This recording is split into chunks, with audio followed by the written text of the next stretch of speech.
Ano yung pinaka-memorable para sa'yo doon sa lahat ng love teams na yon? Manny Lenjano na love team kasi, nagsimula yun sa Dats eh. Sa Dats Mm, talaga. Si Tito Germs talaga ang bumuo nun eh. mm, Oo, kasi merong event nun na it was for a launch ng isang produkto. And then, sabi ni Tito Germs, before that day, sabi niya, baka sinong gustong kumanta? Kumanta kaya kayo? Ganon. Ganun lang dati, no? Yung ganon lang. Parang kumanta. Kayo, kumanta kaya kayo? Ganon. Diyan, no, Manny, baka ano, ganon. So, kami naman, okay po, di ba? Ganon. Mm. So, kumanta kami. Doon sa event na yun, nag-start yung love team na yun. Oh.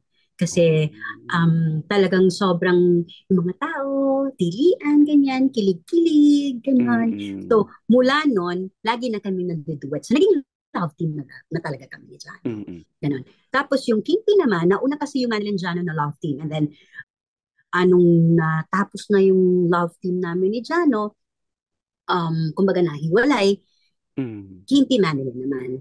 Na mm, nag-start din sa Dots. Ganon din. Kumbaga mm. parang, oo, nung medyo nagkalasan, kumbaga, yung solid na Manilin Jano, ganon, dahil may mga nangyari. So, nag-Manilin Kinti naman yung iba. Ganon.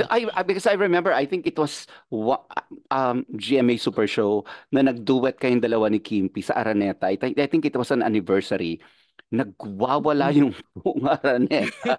Yung Manilin Jano, nag-movies din eh. Yung Manilin Kinti, parang one movie lang, one or two. Mm, Pakaisa nga lang. Tapos mas singing at mas TV. Ganon. mm, Tapos, nung nag-Ogie Madeline na, mas singing naman yon. Although nag-movies din kami, oo. But it was because of yung mga kanta namin sa Octo Arts naman nun. No? So, nag-duet kami ni Ogie and then we wrote Pangako together. Ganon.